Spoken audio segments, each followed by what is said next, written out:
Muy buenos días. No sé si a ti te ha pasado que cuando estás en un grupo de personas, que estás reunido por mucho tiempo, te da la impresión que tú eres como ese grupo de personas. Déjame lo explico con algún ejemplo.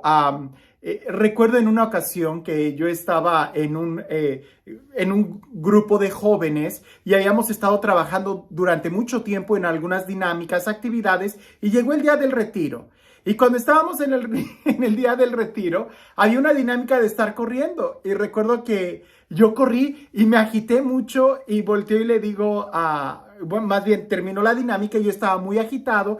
Llego a la cocina y le digo a los que estaban sirviendo en la cocina, yo ya no tengo condición. Y efectivamente lo sé, yo no tengo condición física, no tengo muy buena condición física, pero en aquel entonces no estaba como ahorita, pero la respuesta que me dio el cocinero fue muy gráfica. Me dijo, no, padre, lo que usted no tiene es la edad que ellos tienen.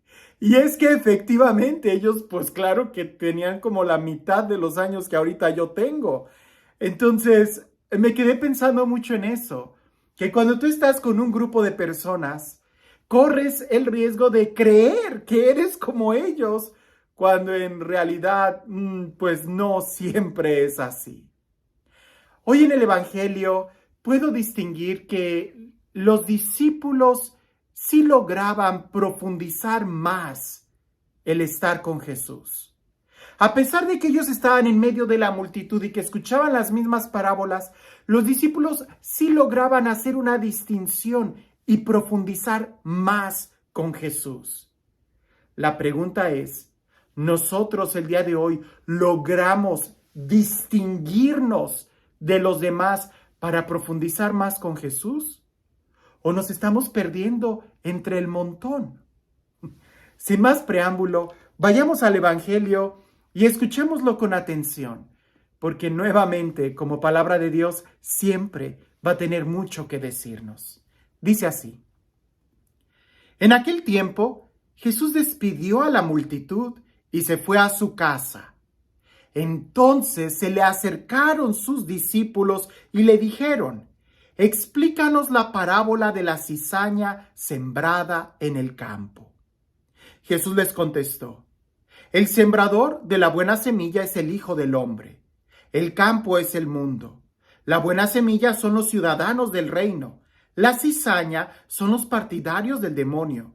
El enemigo que siembra es el demonio. El tiempo de la cosecha es el fin del mundo y los segadores son los ángeles. Y así como recogen la cizaña y la queman en el fuego, así sucederá al final del mundo.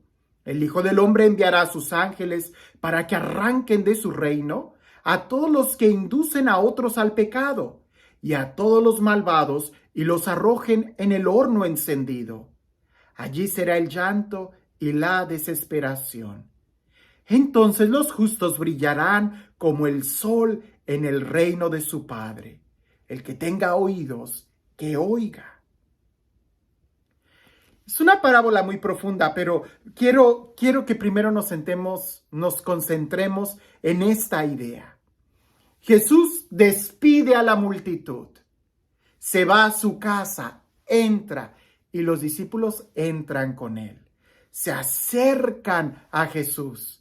Fíjate toda la proximidad que nos va narrando el Evangelio que los discípulos tienen con Jesús. Jesús despide a la multitud, Jesús entra a la casa, los discípulos entran a la casa y además se acercan a Jesús. Estando cerca de Jesús, todavía le preguntan qué quiso decir con la parábola que les dijo a la multitud. Definitivamente los discípulos no eran como la multitud.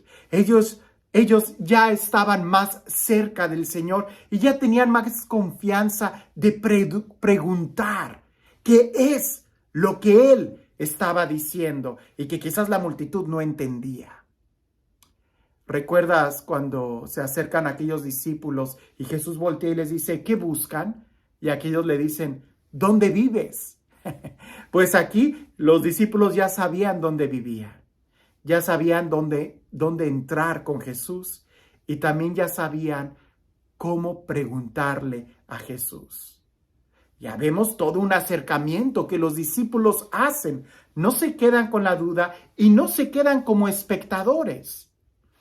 Hay tres clases de personas en este mundo, algunos dicen. Los que cuando ven una procesión, simplemente se quedan mirando y no saben qué está pasando. Ven gente caminando, gente que se acerca, pero no saben qué está pasando. El segundo grupo de personas son los que están ahí y sí saben que es la procesión del pueblo. Sí saben cuál es el motivo de esa procesión. Están muy bien informados. Y el tercer tipo de personas son los que van en la procesión, los que hacen que las cosas sucedan, los protagonistas de la historia. Nosotros pudiéramos preguntarnos, tú y yo, ¿de qué grupo estamos? No sabemos qué está pasando en este mundo, no sabemos qué es lo que está pasando por nuestra vida, o quizás sí lo sabemos, pero somos más como la víctima de las circunstancias. O somos los que tomamos el toro por los cuernos y hacemos que las cosas sucedan. Somos los protagonistas de nuestra propia historia. Aquí los discípulos podemos nosotros ver tres grupos. Un grupo, la multitud que quizás no entendió y vino y se fue. El siguiente grupo, los discípulos que se acercan y preguntan, se quieren informar. Y el tercer grupo, Jesús, que es el que hace que las cosas sucedan. Ahora, en esta parábola que Jesús dice, habla muy claro sobre dos grupos de personas, pudiéramos decir, los buenos y los malos. Y esto lo encontramos en todos lados. Hace poco yo estaba hablando con un amigo mío franciscano, muy amigo mío, y platicando por teléfono decíamos, nunca nos hubiéramos imaginado vivir una época en donde la iglesia se está como que dividiendo entre buenos y malos, y los buenos creen que son, unos creen que son los buenos y los otros creen que también ellos son los buenos y que los otros son los malos, y así están. Esa división siempre ha existido. No debería yo de escandalizarme o de asombrarme si desde el principio de la iglesia se han visto todos esos grupos llenos de herejía que han terminado separándose del cuerpo místico de Cristo. Lo que sí debería de sorprenderme es el poder yo preguntarme, ¿en qué grupo estoy? Sí, aparentemente voy a decir, pues yo soy de los buenos y el otro es malo. Pero eso me recuerda una frase de la Madre Teresa de Calcuta que ella decía, no le tengo miedo a los que hacen el mal. Ellos van a ser juzgados por Dios en su tiempo, son malos, ya lo sabemos. A lo que sí le tengo miedo, decía ella, es a los buenos que no hacen el bien, porque entonces no son buenos. Y déjame le agrego algo, son buenos para nada. Aquí no se trata de mi opinión, aquí no se trata de qué pienso yo, quién es el bueno y quién es el malo. Aquí se trata de que yo me vea en el espejo de la justicia, en el espejo de Jesús, y poder evaluarme y poder decir, soy bueno, mis acciones son buenas. O no vaya a ser yo más como la cizaña, que estoy dividiendo, que estoy causando escándalo, que estoy separando. Sería bueno preguntarle a Jesús y decirle, Señor, ¿mis acciones se parecen a tus acciones? ¿Mi testimonio es motivo de unidad, así como tú pides que todos seamos uno? ¿Mi vida es una vida que se desgasta en el amor y en el servicio a los demás? ¿O más bien demando atención en lugar de ser yo el que sirva a los demás? Porque de que haya buenos y haya malos, eso siempre. De que haya gente que no sabe lo que está pasando, gente que está muy bien informada, y que haya gente que hace que las cosas suceden. Eso también, siempre ha habido ese tipo de grupos. Aquí lo interesante es, ¿en dónde estoy yo? ¿De los buenos, de los malos? Los que hacen cosas buenas? ¿O soy solamente de los que no saben qué está pasando, los que están muy informados o los que en realidad están haciendo que las cosas sucedan? Creo que aunque Jesús dice que va a haber un momento en donde será el final de los tiempos, creo que sería muy oportuno que no esperemos hasta ese momento para realmente darnos cuenta qué es lo que hay en nuestro corazón, si trigo o cizaña, y poder realmente quitar o limpiar o dar frutos dignos de una conversión.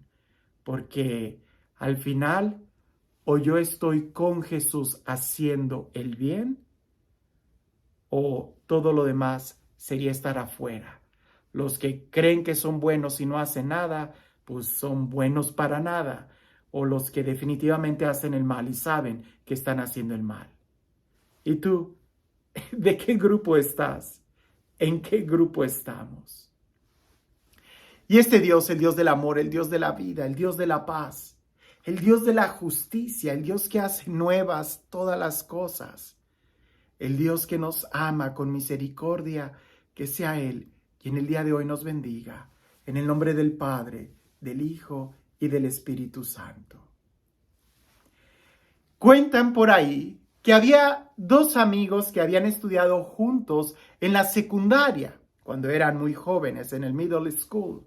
Y después de ahí agarraron caminos diferentes. Uno, sus papás se fueron a vivir a la ciudad y el otro, sus papás se fueron a vivir al campo y se separaron completamente, pero de vez en cuando, como habían sido muy estrechamente amigos, compartían alguna carta, alguna llamada telefónica, algún mensaje y querían volver a verse.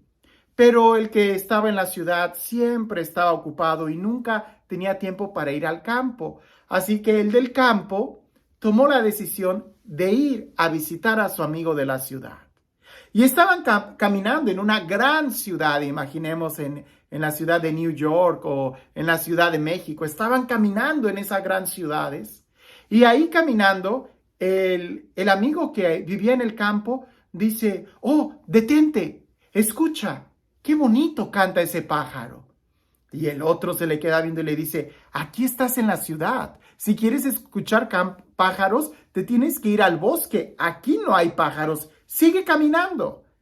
Y aquel se sorprendió y siguió caminando, cuando en eso sacó una moneda de su bolsa y, dejando avanzar un poco a su amigo, la tiró en sus espaldas. Cayó la moneda al suelo, y su compañero volteó hacia atrás y dijo, ¿oíste? Se cayó algo. Me parece que fue una moneda. Y aquel se le queda viendo y le dice, no, tus oídos están afinados solamente para escuchar el dinero, pero ya perdieron la entonación de poder escuchar la belleza de la naturaleza, de poder apreciar el sonido de los pájaros, de poder apreciar las flores, de poder apreciar los colores del cielo, de poder admirar que ninguna nube es igual una a otra. Tus oídos solamente están buscando el dinero. El día de hoy nosotros pudiéramos hacernos también esta pregunta. ¿Nuestro corazón a qué se ha afinado? ¿A buscar hacer el bien? ¿O solamente a contemplarlo? ¿O solamente a las cosas materiales? ¿O solamente a justificarnos? Creo que el evangelio de hoy es muy fuerte y espero que yo pueda darme cuenta en dónde estoy antes de que llegue el final del tiempo, porque de que va a haber un final, lo hay. Ojalá antes podamos descubrir y poder enderezar nuestro camino dando frutos de vida eterna. Que tengas un excelente día.